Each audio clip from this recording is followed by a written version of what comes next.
It's Vicky from Bonsai Woman here, and today I'm going to show you how to get started with nail binding.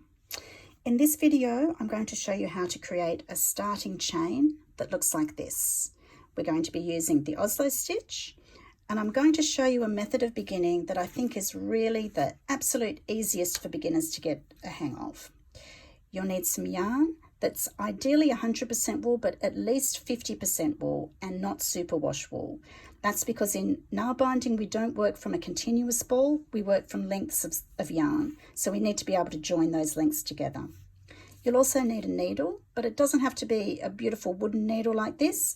You can even get by with just a plastic yarn needle to get started. Okay, so to begin with, break off a length of your yarn that's about 1 meter long. Take one end of that yarn and we're going to create what's called a pretzel knot. So we're going to just take it over and under, just to create a little twist in it like so. Take that twist and place it around your thumb. Now we want the short end to go down into our palm like so, and we're going to take that long end and we're going to bring it so that it's in front of our thumb. So you have a little tail here going into your palm. You have the crossover section of the yarn there at the side of your thumb, and you have the long end of your yarn coming down in front of your thumb. We're going to call this the working yarn, and at the end of the working yarn is where we are going to thread our needle. Okay, so to begin with, we're going to create a loop. We're going to take our needle and we're going to place it underneath that crossover section at the side of the thumb. And I'm just lightly holding on to my needle there just to keep everything neat and tidy, and I've got just a little bit of tension on this tail end. I'm going to push my needle through and I'm going to pull the yarn all the way through. So the whole length of yarn, I'm going to pull it all the way through, and it will create a second loop beneath the first loop. If it's not beneath the first loop, position it so that it is. Give it a little tug to tighten it up. Keep your tension nice and even. Then I'm going to use the tip of my needle just to flick the old loop to the back of my thumb. So now I'm set up for the Oslo stitch. I have a thumb loop, a back loop, I have a working thread which goes all the way to my needle, and I have my tail sitting in my palm.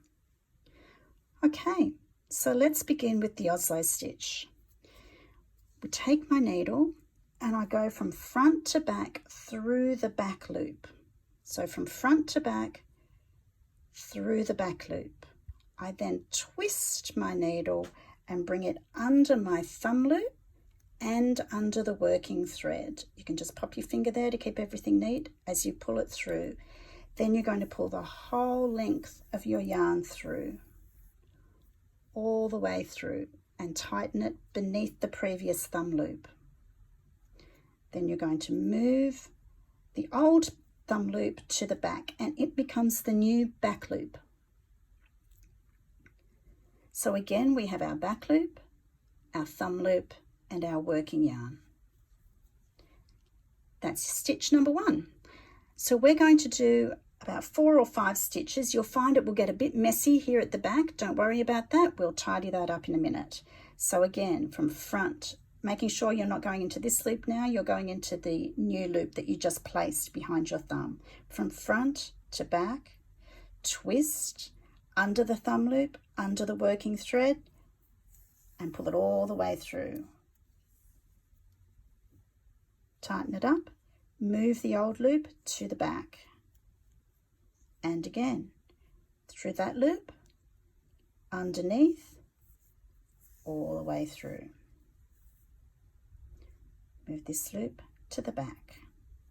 From front to back, through my back loop, under my thumb loop, under the working yarn, all the way through. I'm going to do one more stitch. Through, twist, under, got a bit caught then, all the way through. Oop, that one crossed over, so I make sure I position it so that it's under the previous loop, and then push that up. Now you can see it's getting a little bit messy at the back here, so I'm just going to grab that tail. I'm going to pinch my back loop, and I'm just going to gently pull that tail. And then you can see my lovely chain starting to form. So now you can just keep creating more stitches. Sometimes I like to use my finger here just to flick that loop back. Makes it a bit faster. Until you have a chain the length that you want. A good beginner project is to create a little wrist warmer. As those loops form, you can just gently pinch that back loop and give your tail a little bit of a tug to neaten out your chain. Yeah, creating a wrist warmer is a great beginner project, so you might want to create a chain that will comfortably fit around your wrist. If you're just doing a sample, I would suggest that you do a chain of about 15 to 20 centimeters in length. Okay, so in the next video, I'm going to show you how to join on a new length of yarn, because obviously you can see here, I'm getting very close to running out of yarn. I've only got this much left. I'm going to do one more stitch, and then I'm going to attach a new length of yarn. So that's how you create the starting chain in the Oslo stitch. I hope you've enjoyed watching this. I hope it's been helpful for you, and happy nail binding.